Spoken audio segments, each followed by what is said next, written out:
June 16th, 1943, 11:47 p.m., 400 feet above the Loire Valley, France. The Lysander's engine roared as Brian Stonehouse positioned himself at the aircraft's open hatch, wind tearing at his jumpsuit. Below, occupied France stretched out in patches of darkness, punctuated by distant German searchlights sweeping the countryside. The dispatcher's hand pressed against his shoulder. 3 seconds. 2. 1. Stonehouse launched into the void. The static line jerked. His parachute deployed with a violent snap, the canopy blossoming above him in the moonlight. He had perhaps 10 seconds before impact, the dangerously low altitude designed specifically to evade German radar detection. The ground rushed upward. He bent his knees, rolling as he'd been taught at Ringway, the small spade attached to his leg digging into his thigh. He landed hard in a field of wheat. For 30 seconds, Stonehouse lay motionless, listening.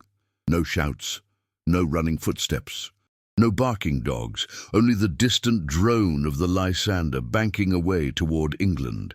He moved quickly, bundling the parachute, digging frantically with his spade to bury the silk and his jumpsuit. Then he reached for the canvas bag that should have landed beside him. It wasn't there. Stonehouse scanned the darkness. His radio, the Mark II transceiver that was his only lifeline to London, the device that made him valuable, that made him hunted, was caught 30 feet up in an oak tree at the field's edge. He stared at it, calculating. Every second he remained in the open increased his risk exponentially. The Germans had informants everywhere, a suspicious farmer, a collaborator, a patrol that happened down the wrong road at the wrong time. He climbed. The bark scraped his palms as he hauled himself upward, branch by branch, the radio bag swaying just beyond reach. Minutes stretched into an eternity. Finally, his fingers closed around the canvas strap.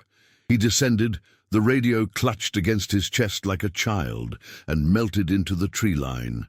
Brian Stonehouse, who would later become Michel Chapuis to the French resistance, had just begun his mission as a wireless operator for the Special Operations Executive's ventriloquist network. He had no way of knowing that his life expectancy, as of that moment, was measured in weeks, not months. He didn't know that German detection vans were already prowling the roads of occupied France, their rotating antennas searching for the electromagnetic signature his radio would soon emit. He didn't know that the Gestapo's Funkabwehr had refined radio direction finding to a science so precise they could triangulate a transmission in under 30 minutes. All Stonehouse knew, crouching in the French undergrowth with stolen peaches as his only sustenance, was that he carried the most dangerous piece of equipment in occupied Europe, and soon he would have to use it. The Invisible Army, July 22nd, 1940. Baker Street, London. When Winston Churchill issued his directive to set Europe ablaze, he had no conventional army to accomplish the task. France had fallen. Britain stood alone. The Wehrmacht occupied territory from the Arctic Circle to the Pyrenees. Traditional military operations were impossible, so Britain created something unprecedented, the Special Operations Executive, an organization that would wage war not with divisions and tanks, but with shadows and radio waves. SOE's mandate was elegantly simple and impossibly complex. Infiltrate agents behind enemy lines to organize resistance, conduct sabotage, and gather intelligence. The execution required a machinery of deception, courage, and technology. Agents were recruited from all walks of life. Academics, artists, businessmen, women who spoke flawless French or German.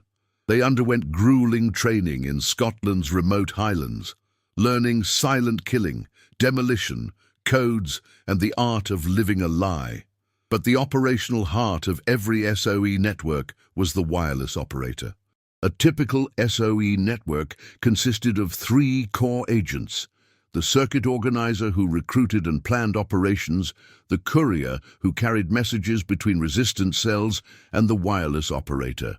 Without that third component, the network was deaf and mute. The radio operator was the invisible thread connecting clandestine fighters in France to the planners and resources of England.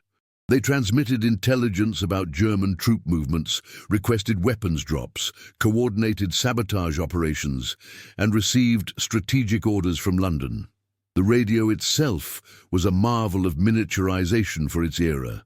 The Mark II transceiver weighed approximately 30 pounds, could be disassembled and hidden in a suitcase, and operated on mains power or a hand-crank generator. Its range, under optimal conditions, could reach London from anywhere in France. But every time an operator tapped out Morse code, they lit a beacon that German listening stations could detect across hundreds of miles. By 1943, SOE's F section alone had infiltrated hundreds of agents into occupied France. Some arrived by parachute, like Stonehouse. Others landed by Lysander aircraft on moonlit fields, the pilot touching down just long enough for agents to leap out and others to scramble aboard. A few came by boat, crossing the channel under cover of darkness. They fanned out across the country, from Brittany to the Alps, building networks with code names like Ventriloquist, Prosper, Scientist, and Wheelwright.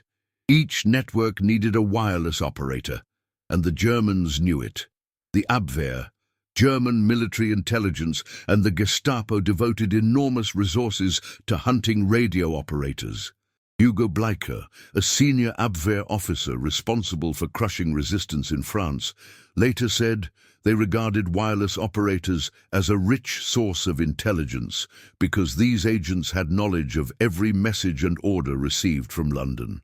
Captured operators could be tortured for their codes, allowing the Germans to play back their radios, sending false messages to London while pretending to be the captured agent, luring more agents into traps, intercepting weapons shipments. SOE headquarters in London understood the risk. Volunteers for wireless training were told their chances of survival, with luck, was 6 weeks. They were informed that capture would likely mean torture by the Gestapo, and they were taught that if the worst happened, their duty was to resist interrogation long enough for their network to scatter and survive. Knowing all this, they went anyway.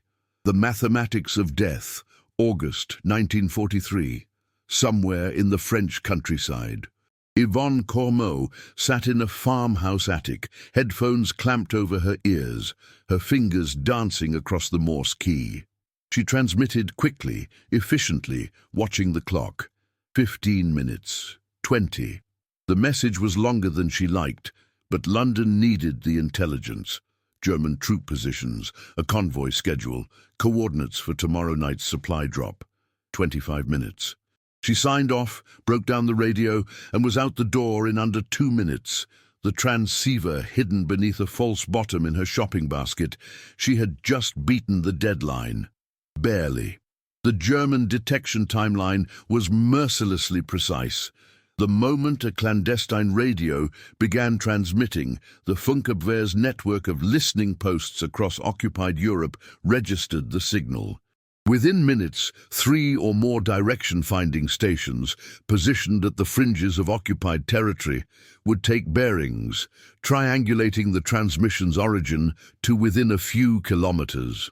Mobile detection vans, equipped with rotating loop antennas and sensitive receivers, would converge on the area. In cities, specially modified Citroëns prowled the streets, their hidden antennas sweeping for signals. In rural areas, aircraft equipped with direction-finding equipment could narrow the search from above. The SOE estimated that German forces could locate a transmission source in approximately 30 minutes. Some operators reported being found even faster. The technology was called high-frequency direction finding, nicknamed Huff-Duff, and it had been refined to devastating effectiveness by 1943. The brutal mathematics of wireless operation in occupied France played out in cold statistics. SOE calculated that radio operators faced a 50% casualty rate. The average life expectancy for a wireless operator in France was 6 weeks, not 6 months, not 6 weeks from arrival until extraction, 6 weeks, period. Then capture or death or, for the extraordinarily skilled and lucky, perhaps a few more weeks. The psychological toll was crushing. Wireless operators worked in profound isolation. For security reasons, they maintained minimal contact with other agents in their network. If captured, they couldn't betray people they'd never met. They spent most of their time alone, moving constantly between safe houses, never staying more than a few nights in one location. Every transmission might be their last. Every knock on the door might be the Gestapo. Every face on the street might belong to an informant. Yvonne Cormeau survived by becoming a ghost. She never used the same wireless set consecutively. She never transmitted at the same time of day. She constantly cycled between locations, a farmhouse one night, a warehouse the next, an apartment the night after. She kept her transmissions brutally short, encoding messages in advance, sending them in compressed bursts. Over 13 months, she sent 400 transmissions, a record for any SOE operator. She achieved this by understanding that every second on the air was a second closer to detection, that survival required discipline bordering on paranoia, that the only way to beat the Huff-Duff was to vanish before it found you. Not everyone was so fortunate. Marcus Bloom, operating as wireless operator for the Wheelwright network in southern France, was skilled and cautious. He sent over 50 messages coordinating weapons drops and resistance operations. But the Funkabwehr was patient. They tracked him across Marseille, narrowing the search with each transmission. Eventually, they triangulated his location precisely enough to raid the building. Bloom was arrested, joining the growing number of SOE agents behind German barbed wire. The wireless operators knew the odds. They knew that most would not see the liberation they were helping to achieve. They knew that their families might never learn what happened to them, that they might simply vanish into the machinery of occupation and never return. They transmitted anyway, night after night, because without them, the resistance was blind and voiceless. Without them, there was no coordination, no intelligence, no supply drops, no strategic sabotage. Without them, there was no hope of victory. The German machine Funkabwehr headquarters, Paris, September 1943. The direction-finding room hummed with activity. Technicians sat at consoles, headphones on, listening to the electromagnetic spectrum. On the wall, a massive map of France was covered with pins and colored strings, each representing a clandestine transmitter, tracked, categorized, hunted. The Funkabwehr Radio Defense Corps was the invisible counterpart to SOE's wireless operations. Created in 1940 by Hans Kopp of the Armed Forces High Command, its sole purpose was detecting, locating, and destroying underground radio stations. By 1943, it had evolved into a sophisticated intelligence apparatus that combined cutting-edge technology with ruthless efficiency. The technical foundation was high-frequency direction finding, Huff-Duff. The principle was straightforward. Radio waves travel in straight lines from their source. A directional antenna could determine the bearing to a transmitter. Multiple stations taking simultaneous bearings could triangulate the source through simple geometry. The Allied navies used the same technology to hunt U-boats in the Atlantic, but the devil was in the execution. The Funkabwehr maintained a network of fixed listening posts across occupied Europe, positioned at strategic locations to maximize triangulation coverage. These stations were staffed by trained operators who could identify individual transmitters by their unique characteristics. The fist of the Morse operator, the frequency stability of the transmitter, the message structure. They built up detailed profiles of every underground station operating in their territory. Transmission times, frequencies, message lengths, operational patterns. When a clandestine signal was detected, the fixed stations would take initial bearings, narrowing the location to a general area, perhaps a city or rural district. Then, the mobile units moved in. Radio detection vans, disguised as civilian vehicles, prowled the streets with sensitive direction-finding equipment. In Paris, these vans could narrow a transmitter's location to a specific neighborhood within minutes, to a particular building within half an hour. The technology had one critical limitation. It required the target to be transmitting. An experienced radio operator who sent short, irregular bursts of traffic from constantly changing locations could evade detection indefinitely. But most agents, especially newly arrived operators under stress, made mistakes. They transmitted too long, they used predictable schedules, they returned to the same locations, and the Funkabwehr was always listening. The German intelligence apparatus layered Huff-Duff with human intelligence. They cultivated informants, French collaborators who reported suspicious activity, neighbors who noticed strangers arriving at odd hours, shopkeepers who remembered someone buying unusual quantities of electrical components. They interrogated captured agents ruthlessly, extracting details about other networks, transmission schedules, safe houses. They infiltrated resistance groups with double agents like Henri Dericourt, who operated at the highest levels of SOE's operations while simultaneously feeding information to the Germans. The most insidious technique was the playback. When an agent was captured, the Germans would seize their radio and codebooks. Using torture, threats, or deception, they would force the operator to continue transmitting, or they would use German operators to imitate the captured agent's fist. Messages would flow to London, apparently from a functioning network, but actually controlled by the Gestapo. The Germans used playbacks to request new agents, who would land in France and walk straight into waiting arms. They used them to intercept weapons drops. They used them to identify and destroy entire networks. SOE had safeguards, security checks that agents were supposed to include in messages to prove they were transmitting freely. But the system failed catastrophically in multiple cases.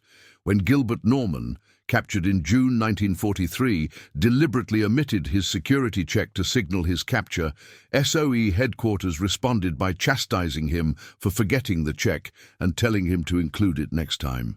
The Germans read the reply with satisfaction and intensified their playback operations. By mid-1943, the Funkabwehr had become terrifyingly effective. They had mapped SOE's operational patterns, identified dozens of networks, and were systematically dismantling them. The 6-week life expectancy for wireless operators wasn't a metaphor. It was statistical reality, calculated from the brutal efficiency of the German detection machine. And in June 1943, that machine was about to achieve its greatest victory. Ventriloquist's last broadcast, July 1941, Limoges, France. Brian Stonehouse had been living on stolen peaches for 2 weeks when he finally made contact with the ventriloquist network. Severe dysentery had left him weak and desperate. The radio equipment that had caused so much trouble during his landing was now his salvation, once he could safely use it. The ventriloquist network, led by the brothers of Philippe de Vaumecourt, had been operating since May 1941. They were among the earliest SOE operations in France, tasked with organizing resistance groups, conducting sabotage, and coordinating the first weapons drops into occupied territory. Their wireless operator, Georges Béguet, had been the very first SOE agent parachuted into France. Stonehouse was being sent to augment their communications capability as operations expanded. The work was immediately dangerous and intensely isolating.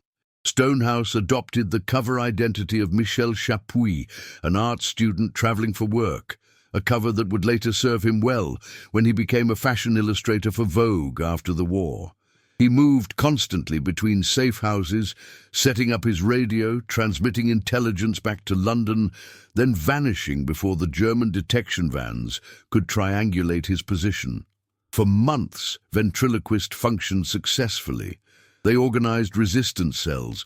They received weapons drops. They conducted sabotage operations against German supply lines. Stonehouse's radio traffic was professional, irregular, and brief, the mark of a skilled operator who understood the deadly game he was playing. But in October 1942, the network began to unravel. Denise Bloch, who had joined ventriloquist as a courier, watched from a window on November 2nd as French police surrounded the building where Stonehouse was transmitting. She tried to signal him, but it was too late. The door burst open. German officers poured in. Stonehouse was arrested mid-transmission, his radio still warm, the incomplete message frozen on his notepad. Denise escaped by minutes, going into hiding. Philippe de Vaumécourt was arrested weeks later. The ventriloquist network collapsed. Stonehouse's capture followed the pattern that was becoming grimly familiar across occupied France. The Funkabwehr had likely been tracking his transmissions for weeks, building a profile of his operational patterns. Perhaps he had transmitted a few minutes too long. Perhaps he had used a location one time too many. Perhaps an informant had noticed the antenna or heard the faint tapping of Morse code through thin walls. However they found him, the result was inevitable. The Gestapo added another wireless operator to their growing collection of prisoners. But Stonehouse's capture was merely a prelude. The Funkabwehr and Gestapo were about to strike at a network so large, so operationally critical, that its destruction would represent the greatest intelligence disaster SOE would suffer during the entire war. The Prosper network was being watched, and in June 1943, the axe would fall. Paris burning, the Prosper catastrophe, June 23, 1943, Paris. Francis Suttle, codenamed Prosper, had built the largest and most ambitious SOE network in France. Operating from Paris, with tendrils reaching across northern France, Prosper coordinated hundreds of resistance fighters, organized massive weapons drops, and conducted strategic sabotage operations. The network was so extensive that it represented a critical component of Allied planning for the eventual invasion of Europe. That made it a target. German intelligence had been infiltrating Prosper for months. Henri Dericourt, an SOE air operations officer responsible for organizing clandestine aircraft landings, was simultaneously reporting to the Germans. Other informants had wormed their way into the network's periphery. The Funkabwehr had been tracking the network's wireless traffic, building patterns, waiting for the optimal moment to strike. On the night of June 23rd, the Germans moved. Gestapo units conducted simultaneous raids across Paris and surrounding areas. Francis Suttle was arrested. Gilbert Norman, the network's primary wireless operator, was seized along with his radio and code books. André Borel, a skilled courier who had been instrumental in Prosper's operations, was captured. Within 24 hours, the entire upper structure of the Prosper network had been decapitated. But the Germans weren't finished. They wanted to exploit Prosper's destruction, not just celebrate it. Norman was taken to 84 Avenue Foch, Gestapo headquarters in Paris, and placed in an interrogation room. The building at 84 Avenue Foch was elegant from the outside, a beautiful Parisian structure that concealed horrors within. The upper floors contained interrogation rooms, torture chambers, and holding cells. Hugo Bleicher, the Abwehr's master spy-catcher, lived just around the corner on Rue Pergolese, close enough to walk to work. French double agents like Henri Dericourt resided nearby, available for consultation when captured agents needed to be identified or deceived. In the interrogation room, Joseph Goertz, the SD's wireless expert, presented Gilbert Norman with a choice: cooperate, and the captured agents might live. The resistance fighters guarding weapons caches wouldn't be executed. There could be a pact, limited collaboration in exchange for lives spared, or Norman could resist and watch everyone die slowly under torture.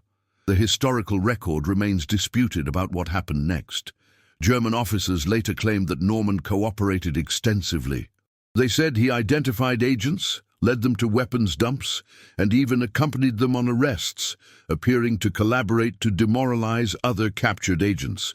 Norman's defenders argued that the Germans fabricated these claims, that he resisted as much as possible, that any information he provided was minimal or useless. What is undisputed is that the Germans began using Norman's radio to transmit to London. On June 29th, less than a week after his arrest, a message was sent ostensibly from Norman, but actually controlled by the Gestapo.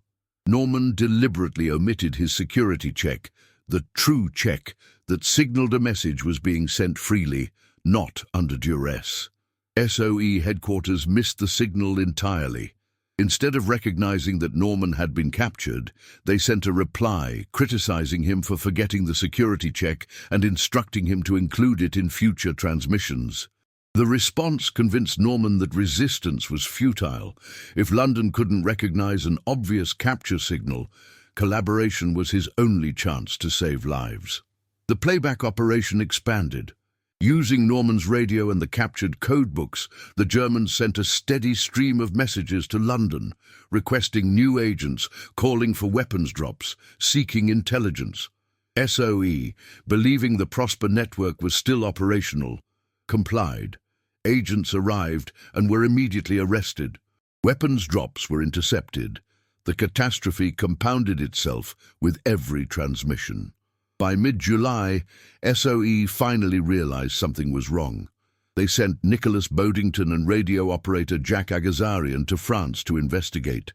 The two men landed by clandestine aircraft and proceeded to Paris, where they attempted to make contact with Norman. Agazarian went to a supposed meeting with Norman at a Paris apartment. The Germans were waiting. Agazarian was captured. He would later be executed. The scope of the Prosper disaster was staggering. Mr. Foch, SOE's official historian, estimated that approximately 400 people were arrested in the suppression of the network. Weapons caches were seized. Resistance cells were rolled up. The entire northern France SOE operation was essentially destroyed. And in the wreckage, one wireless operator was still transmitting.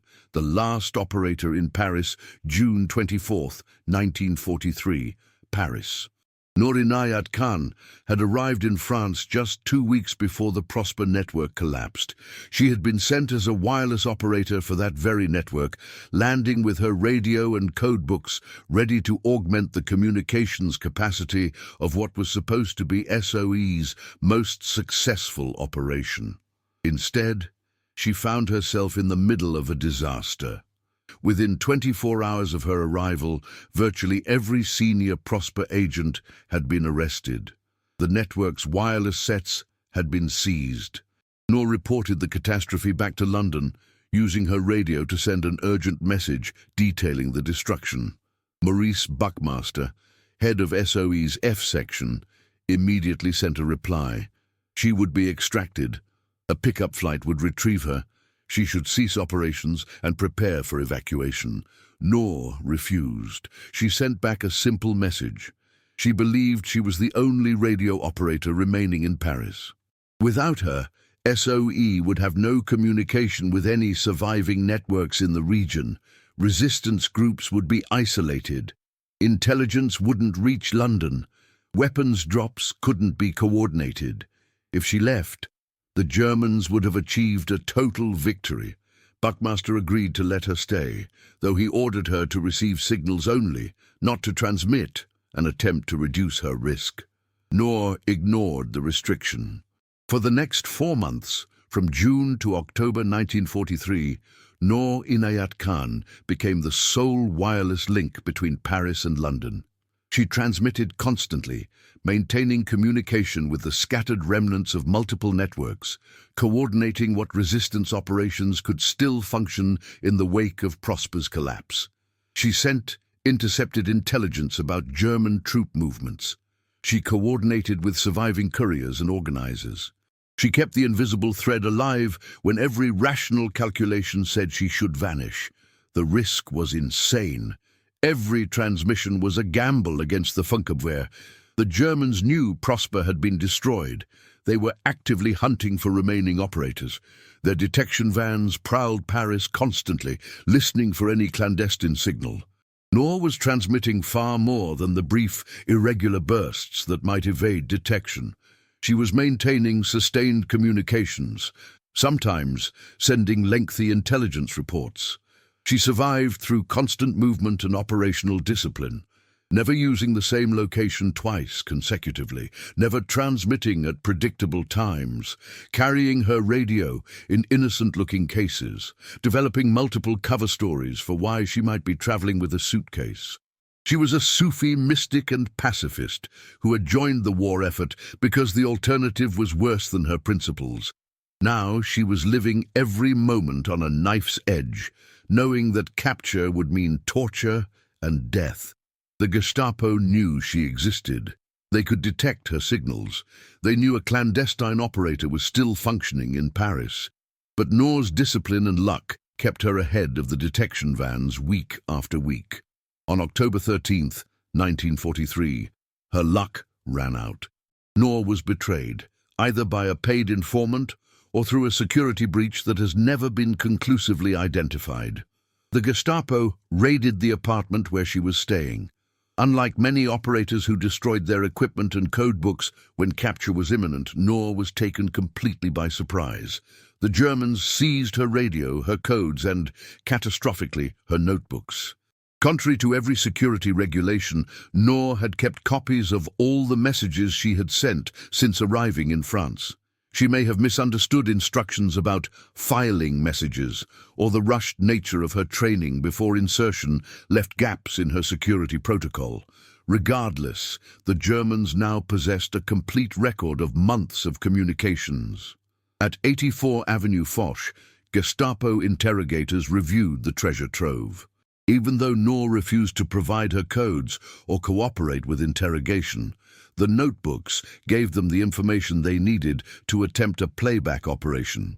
Using her radio and the message patterns from the notebooks, German operators began transmitting to London, pretending to be Noor. But Noor had been more than just the last operator in Paris. She had been a symbol that SOE's mission could survive catastrophic losses, that one person's courage could hold a broken network together long enough for it to regenerate.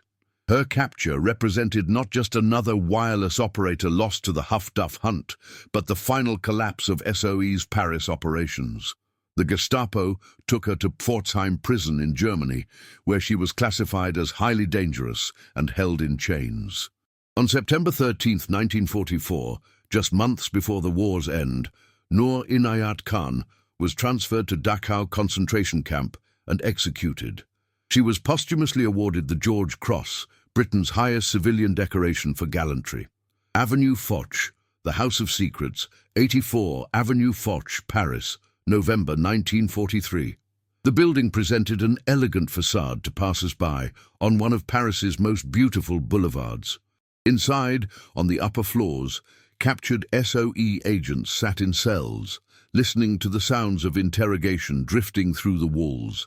By late 1943, 84 Avenue Foch had become the central processing facility for captured agents in France. The Gestapo's Amt III, intelligence operations, maintained offices there. Interrogation rooms occupied several floors. Holding cells contained the prisoners awaiting transport to concentration camps or execution. The building was the physical manifestation of the Funkabwehr's success in hunting wireless operators. The interrogation techniques ranged from psychological manipulation to brutal torture.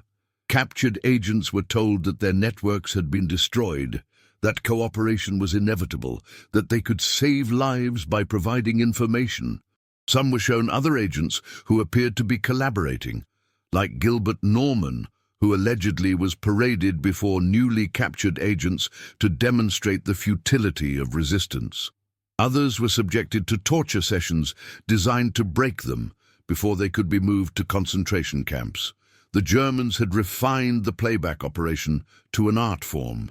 When an agent was captured with their radio, the Gestapo would attempt to force continued transmission. Sometimes this involved torture. Sometimes it involved deception, telling the agent that their network had already been compromised through other means, that continuing to transmit under German control would actually help protect other agents by providing disinformation. Sometimes it simply involved imprisoning the agent, while German radio operators, trained to mimic Morse code, fists, used the captured equipment and codes to impersonate them. The security check system was supposed to prevent this. Each operator had a true check, a deliberate error or specific pattern that signaled a message was being sent freely. If the check was absent, it meant the operator was transmitting under duress or had been replaced by a German operator. But the system's effectiveness depended entirely on SOE headquarters recognizing and acting on missing checks. They frequently didn't. The most catastrophic failure was the Englandspiel, the England game, conducted by the Germans in the Netherlands. Starting in March 1942, the Gestapo captured SOE operator Hube Lauwers and forced him to continue transmitting. He deliberately omitted his security checks, signaling his capture. SOE ignored the warning and continued sending agents and supplies. The Germans maintained the deception for nearly 2 years, capturing more than 50 SOE agents and massive quantities of weapons. The captured agents eventually sent a sarcastic message to London saying, "You're trying to make business in the Netherlands without our assistance. We think this rather unfair." Only then did SOE realize they'd been played. Similar operations occurred in France. Gilbert Norman's radio transmitted for weeks after his capture. Noor Inayat Khan's radio continued operating after her arrest. Each playback operation potentially lured more agents into German hands, creating a cascading intelligence disaster. Not all captured agents broke under interrogation. Francis Suttle apparently resisted completely, according to German officer Kiefer, who said Suttle did not want to make a statement. Others provided minimal information under torture, knowing that every hour they remained silent gave their networks time to scatter and survive. Some attempted escape. Gilbert Norman tried to flee during a prison transfer and was shot in the leg. But the Gestapo was patient. They had time. They had leverage, and they had the radio equipment that made each captured operator potentially valuable for months. By early 1944, most of the prisoners held at 84 Avenue Foch were being transported to concentration camps in Germany. Fresnes prison, just outside Paris, served as an intermediate holding facility. From there, they were loaded onto trains, bound for Buchenwald, Mauthausen, Dachau, and other camps. Few would return. The Price of Silence, Mauthausen concentration camp, Austria. September 6, 1944. Gilbert Norman stood against the wall of the execution yard. He had survived more than a year since his arrest, first at Avenue Foch, then Fresnes prison, and finally here, in one of the Third Reich's most brutal concentration camps. His attempted escape during transfer had left him injured, but he had maintained whatever dignity remained to a man held in Nazi captivity. The guards raised their rifles. Norman fell. On September 13, 1944, Noor Inayat Khan was shot at Dachau, still classified as a dangerous prisoner after nearly a year in captivity. On July 6, 1944, André Borel was executed at Natzweiler Struthof concentration camp. Jack Agazarian, captured in the investigation of the Prosper Network, died in German custody. Brian Stonehouse, the operator who had struggled to retrieve his radio from a tree on his first night in France, survived imprisonment and returned after the war, one of the few. The statistical reality of SOE wireless operators in France was as brutal as predicted. SOE's estimate of a 50% casualty rate proved grimly accurate. The 6-week life expectancy was not metaphorical. Of the approximately 40 female agents sent into occupied France by SOE's F section, 13 were killed. Many more male operators died. The total number of people arrested as a consequence of compromised networks, including resistance fighters, couriers, and support personnel, reached into the thousands. Those who survived did so through a combination of skill, discipline, and extraordinary luck. Yvonne Cormeau transmitted 400 messages over 13 months and was never caught. She survived by adhering religiously to security protocols, never making the same mistake twice, always staying ahead of the detection vans by minutes.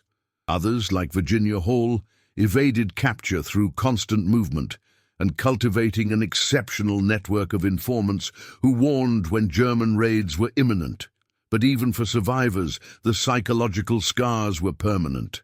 Living for months or years, knowing that any transmission might be your last, that any neighbor might be an informant, that capture meant torture. This left marks that victory celebrations could never erase. The strategic calculation was cold. SOE leadership knew they were sending people to probable death or capture. They accepted this as the necessary price of waging clandestine war. Every wireless operator who kept transmitting for weeks before capture was buying time for resistance operations to develop, for intelligence to reach London, for weapons to be distributed. Even operators who were captured and broken under torture often resisted long enough for their networks to scatter, limiting the damage. The Germans understood this too. Hugo Bleicher, the Abwehr's chief spy catcher in France, later described the wireless operators as the keystone of the entire resistance structure. Destroy the communications, and everything else collapsed. That's why such enormous resources were devoted to Huff-Duff operations, to informant networks, to the interrogation facilities at Avenue Foch. The Germans recognized that the war of radio waves was as strategically significant as the war of tanks and aircraft. By 1944, both sides had learned brutal lessons. SOE improved security protocols, though not enough to prevent the England-Spiel disaster. Operators became more disciplined about transmission length and frequency. The Germans refined their detection technology and interrogation techniques. The cat-and-mouse game of radio warfare continued until the liberation, each side adapting to the other's innovations. But the fundamental equation never changed. Wireless operators were essential. They were vulnerable, and they died at rates that would have been unacceptable in any conventional military formation. They did it anyway. Victory's shadow. June 6, 1944. Normandy, France. When Allied forces stormed the beaches at Normandy, the invasion succeeded partly because of months of preparatory work invisible to the men wading through the surf. Behind German lines, coordinated by radio signals from surviving SOE operators, resistance fighters cut railway lines, disrupted communications, and ambushed German reinforcements attempting to reach the front. The wireless operators who had survived, and those who had died maintaining their networks until capture, had made this coordination possible. Without them, the Maquis would have fought as isolated groups without weapons, intelligence, or strategic direction. With them, the French resistance became an effective auxiliary force that tied down German divisions that might otherwise have pushed Allied troops back into the sea. By mid-1944, SOE had adapted to the catastrophic losses of 1943. Improved security protocols, reduced playback operations, better training prepared agents for the psychological stresses of isolation. Increased weapons drops from American aircraft, like Operation Cadillac, which delivered thousands of containers in broad daylight protected by fighter escorts, meant resistance groups could operate with military effectiveness. But the foundation had been laid by the operators who transmitted through 1941, 1942, and 1943, when survival odds were lowest, and German counterintelligence was at its most effective. Names like Brian Stonehouse, Noor Inayat Khan, Gilbert Norman, André Borel, Yvonne Cormeau, these were the invisible warriors who waged war with Morse code and courage. The final statistics were sobering. Hundreds of wireless operators infiltrated France during the war. Approximately half were captured or killed. Those who survived averaged only weeks or months of operational effectiveness before detection forced them into hiding or flight. The 6-week life expectancy proved horrifyingly accurate for many. The technological arms race between SOE's radios and Germany's Huff-Duff direction finding continued until liberation. The Germans never stopped hunting. The operators never stopped transmitting. In dark rooms across occupied France, night after night, fingers tapped out Morse code while detection vans prowled outside, the mathematics of survival counting down minute by minute. The monuments came later, the Valence SOE Memorial listing names of fallen agents, the George Cross awarded to Noor Inayat Khan and others, the Brookwood Memorial honoring those who never returned. But the real memorial was the liberation itself, achieved partly through the sacrifice of men and women who fought a war most of their countrymen never saw, armed with nothing more than a radio, a code book, and the knowledge that every transmission might be their last. In the end, Churchill's directive to set Europe ablaze succeeded not through conventional warfare, but through the invisible army of agents who risked everything to keep the flame of resistance burning.